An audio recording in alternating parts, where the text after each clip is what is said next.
In the northwestern corner of Africa, just above the wind-blown Sahara, we find the picturesque little empire of Morocco, stamping ground of the famous French Foreign Legion.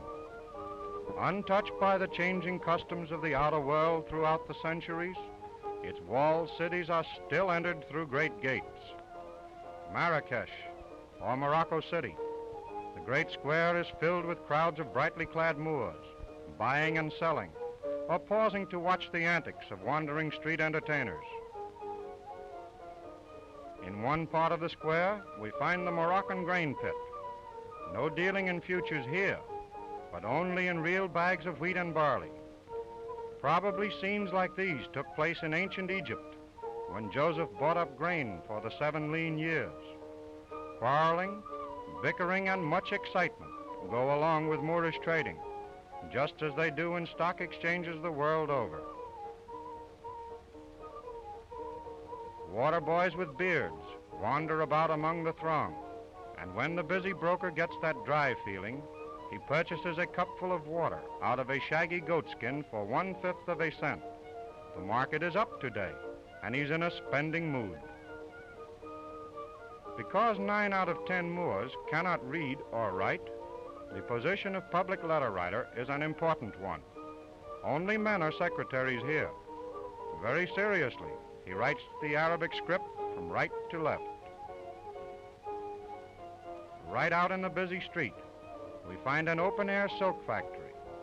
An imbecile in rags has been taught to pound fruits and flowers to make the delicate dyes with which this machine-like pair color the raw silk. Along this typical street are the town's leading shoe stores, where every pair of shoes is made by hand while you wait. Price, 50 cents. This fine-looking cobbler is a Berber, oldest of all known Moroccan tribes.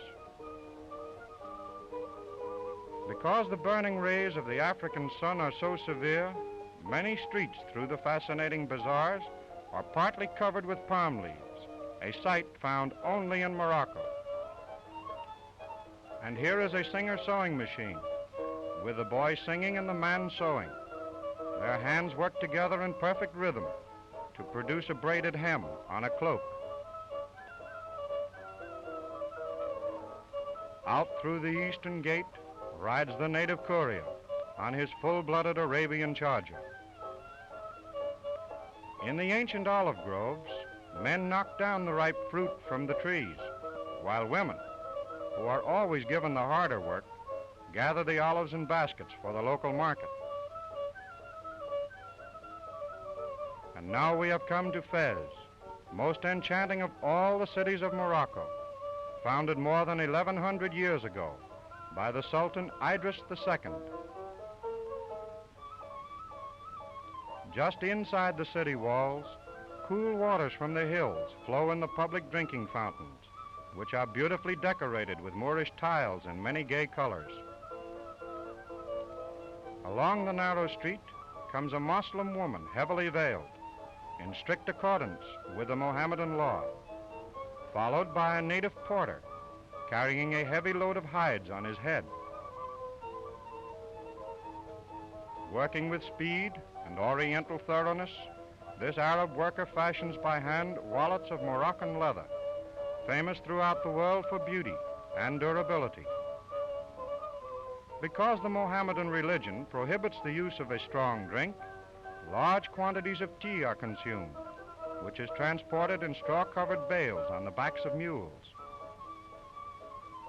Away from the city, the wild and rugged country makes a perfect hiding place for Riffian bandits. Arriving in Meknes, imperial city of Morocco, we find a violent windstorm brewing.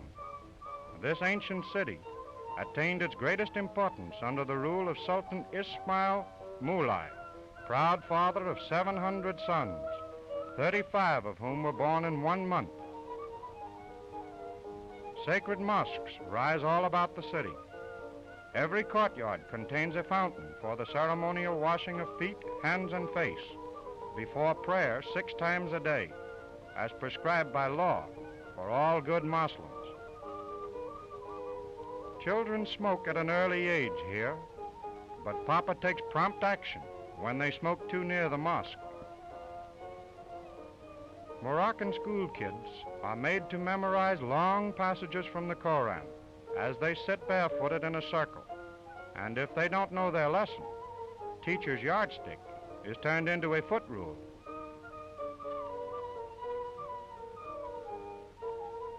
Passing a blind beggar in rags does not interfere with the high spirits of the children. The girls are all smiles. They are not permitted to go to school. Led down the street by the strains of Oriental music, we find a troupe of dancing girls from nearby Algeria.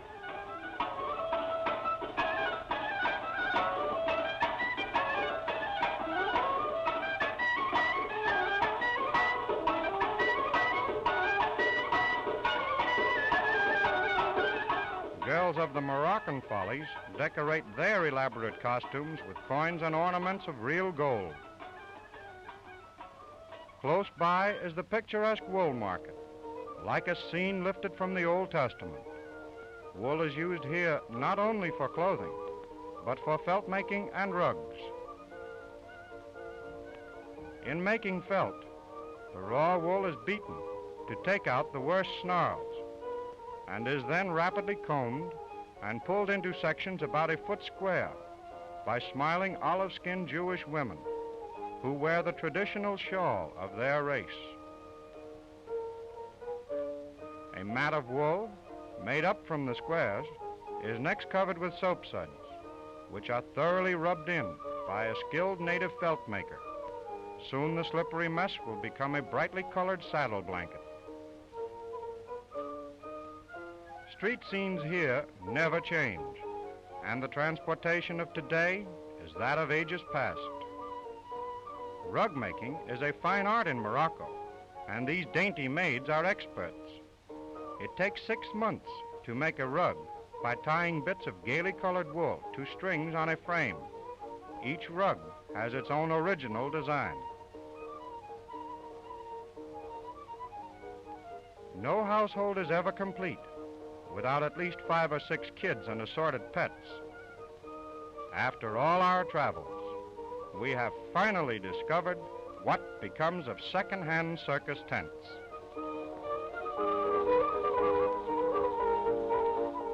Today, the enormous storehouses of Sultan Ismail are empty.